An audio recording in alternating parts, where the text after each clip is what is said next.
What's up, y'all? Welcome back to my channel. Hey. As y'all can tell by the title, we're gonna be talking about the time I almost died. And as y'all see, I got my mama here. I can't do this story time without her. Jamisha's no longer here, of course, but because she had a story, her own version of it. But I'm gonna try to put into words some of the parts of the story where she was in it. All right, y'all. Let's get into the video. Okay, so I was a junior in high school when this happened. So I was about 17.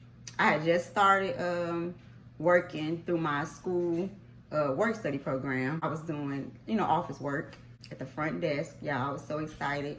Junior year of high school. I didn't like school, so I was happy it was my junior year. And then next year, I graduated. And I was going to school for a few hours, then I would leave and go, to the job site. But I was having symptoms like I was always tired. I really wasn't sleeping. And it was times where I was having a conversation with Jamisha and I would just nod out in mid-conversation. She could be talking, I'm just nodding out. So I didn't think nothing of it. I just thought I was tired from going to school and doing my little working that I was doing. So Jamisha and I, we both, at that time, we had the same study hall. So of course we sisters, we rode the bus together to get to school. We lived together. So when we used to go to the study hall, I would always tell Jamisha, wake me up, when it's time to go to class. Because I was, going to sleep during study hall. I had already, did my homework, so I didn't have to do nothing in study hall the next day. And it was early in the morning that we had our study hall. So I would just go to sleep, take naps, because I was just that exhausted. And so Jamisha used to have to wake me up out of that sleep. And I remember it being super hard to actually wake up. I was falling asleep in classes, and also I was having physical therapy. And my physical therapist, she was like, you getting so small. What you been doing? You losing weight. And I'm thinking no, not just be trying to eat right. I don't even know if I was eating right then, y'all. But, because I know, yeah, because during that time, when I was working, they had the little vending machine. And that's when we started drinking little cherry Pepsis. So I was drinking that. So I don't even know if I was really eating right. But anyways. And then even at, when we go to bed at night, I would be wide awake when it's time to go to sleep at night. And then during the day, that's when I would sleep. My schedules, my whole body, it was just off. And then I remember my knees was sore. And I didn't know why. And then I don't know if they were swollen. I can't remember. It's been so long, y'all, since that happened. Like I said, I was in high school. I think my knees were tender and sore. Mom was maybe it's just, water on your knees. I don't even know what that means though. What that mean, fluids? Oh, okay. But yeah, my knees was really sore. My body, I just felt just tired all the time, exhausted, falling asleep in classes, sleep schedule off, and then losing weight. So that's my portion of the story. And I'm gonna let my mama go ahead and tell y'all her part of the story. Okay, let's get it. Okay, well, for me, it started on Monday, December 14th, 2009. Which, she had said she was already sick. All over that weekend, she was just laying around. She was sick. And I'm just not one of those parents that just jump up and take my kids to the doctor for every little thing. But come that Monday morning, Jakira wasn't, they wasn't telling me that she was falling asleep in school and all that. So I'm just thinking she was just tired, but she, was getting ready to go to school that Monday morning. And I was going to look for a house to move to in another part of Chicago so I could be another part of Illinois, so I could be closer to the university. And so that morning they were getting ready. We were all getting ready. And Jakira had came in my room. I was in the bathroom and she came in my room. She was saying, I just brushed my teeth. Like that girl in there, she just finished brushing her teeth. And I'm like, that girl in there, that's Jamisha. That's your sister, And so something just told me, I know it had to be God, that told me if you put them on that school bus and try to go up the highway, she'll be dead before you make it there. So I got ready and drove her to the emergency room, and at that time, that's when I had the big conversion van with the lift up high. So she couldn't even drive off the lift to go to drive into the emergency room. So as soon as she got in there, the nurses seen her. It's like she just went unresponsive. I ain't know what was going on. I'm thinking, okay, Mama, she gonna call you back. But if God wouldn't have called her back, it just wasn't that time. She was intubated, which I didn't understand any of that. She was just in the hospital part of that day. Then later on that evening, she was transported a couple hours away to the University of Chicago hospital, and she was asleep all the way all the way through the trip. She was asleep. She didn't know where she was. Me, on the other hand, I had to go home and pack some clothes for myself and Jamisha, not knowing what was going to happen ahead. But since their doctors was there, that's where I wanted her to be transported. So I made it up there later that night. She woke up. She was asking for her phone. That's the first thing she wanted was her phone. Yeah, Jamisha was telling me about that. She said, she asked about something. Said, what about me? Not how everybody doing, where I'm at, none of that. I don't know if you was still thinking you was in Bloomington in the hospital. Let me just add this too, because when I went in her room and all that stuff, I don't remember none of that. That I kind of remember the weekend of laying around because it's like I was in and out. But I don't remember none of that, like getting up, brushing my teeth, none of that. I think it was Jamisha asked me, do her eyeballs look big? Because they was out, But, okay, this was Monday when all this happened. Okay, we thinking everything's going to be fine. She, was going to be okay. And so that Wednesday was the first time they extubated her. So we thinking, okay, she fine. But they said, I think it was a couple days later, that they was going to have to intubate her again. And it's like I broke down, and she was like, Mama, it's going to be okay. Mama, it's going to be okay. And so they intubated her again, and just time went on. The whole month of December, she wasn't able, of course, to eat or to speak. She just so angry. We couldn't understand her, So she was angry. During that time, she had a collapsed lung. Her CO2 levels was real high. They had 6 chest tubes, 6 different chest tubes. She was filling them up, draining fluids off her body. And, all this time, I'm still just not getting it. I remember, I had some praying family members that came to the hospital. I remember my auntie, she said she had prayed and asked God to let her just baffle the doctors. And I remember one of the doctors came back. They had went to a medical convention or something because she was going down for, I think they were going down with the scope, and she was just giving her own self the oxygen with the, like the little bag. The bag, yeah, she was giving herself the breaths, and that just amazed the doctors. So, God was there. He was there. There was a time they asked me, did I want to call the chaplain? I was crying. I remember I was crying. I was like, no, I'm just not accepting it. I don't know what's going on, but I'm trusting God still, even if I didn't really understand it, I was trusting God. Okay, she went in December 14th. So after the chest tubes didn't work, they was trying different face masks to try to, let her breathe on her own. She still wasn't strong enough. I guess that lung was still collapsed, so she wasn't able to breathe on her own. So after they was trying different masks, she couldn't stand the face mask. They was trying the nose prongs. They was trying different things. We didn't want the trach. We didn't think that's what, she would have wanted.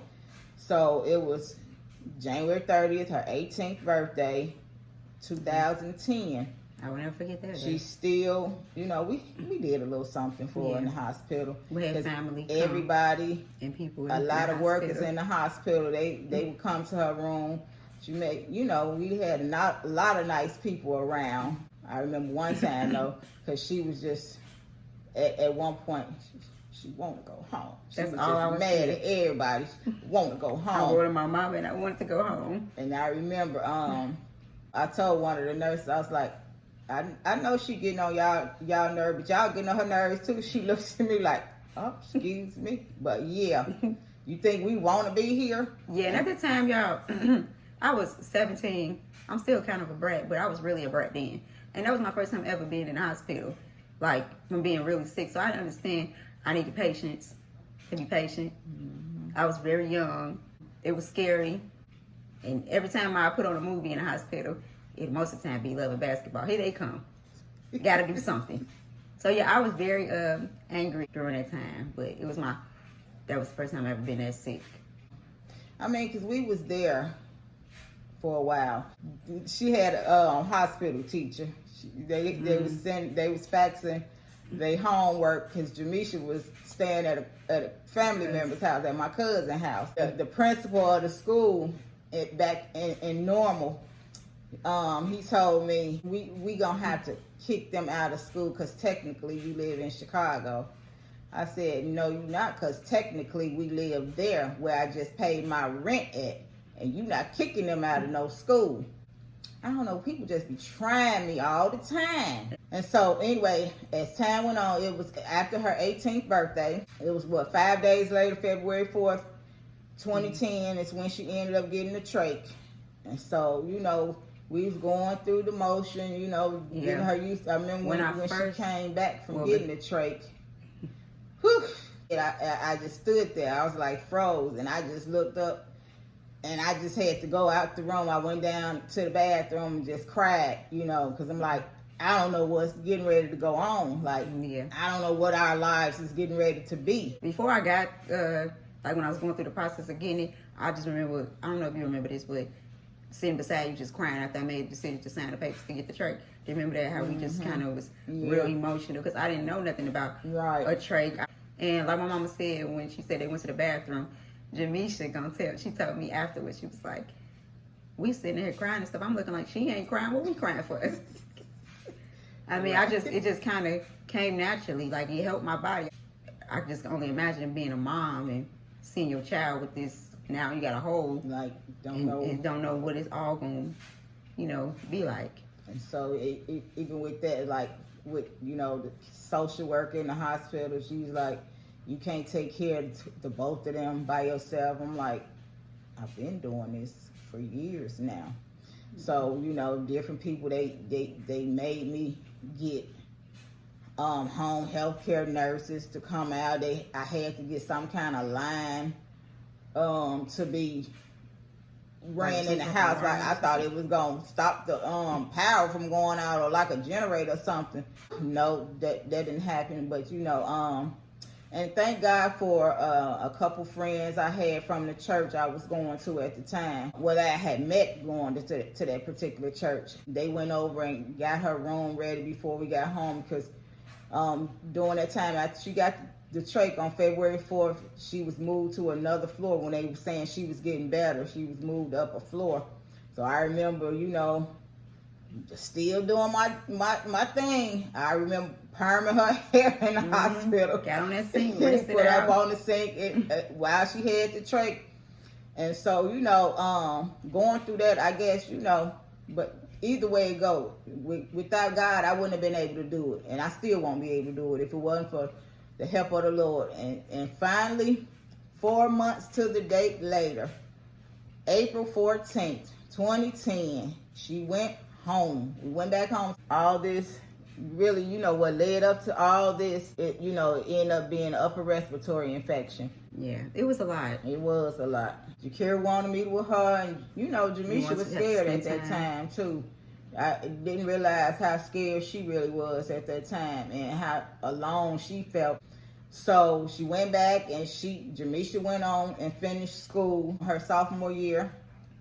And I did homeschool. Yeah, Jakira for the remainder of the year. Right. I had a teacher that came out for like an hour. That was it. And I remember I was complaining about that. Like, Jamisha was like, she mad because she only got an hour of school? I don't know what it was. I just guess you wanted to get back to normal. Like, it was out of the norm for us. And I'm a person, I really don't like change. And, life is about change. It was just a lot. Yeah, it was for somebody, like, I don't know. Like, I should have been being like a normal teen. You know, all my peers in school, driving, probably working. Here I am still dealing with this in a wheelchair. Now I got a trach. You know, let me just say this. I know people probably wondering, like, where's her dad? My dad has not been around, okay? He got his own problems. Like, he has addiction and other issues. He just don't want to own up to things. So he's a whole nother character. He is currently in jail. He went to jail last year, and he's supposed to be doing 7 years, but I don't know. Because he just can't keep his hands off of women.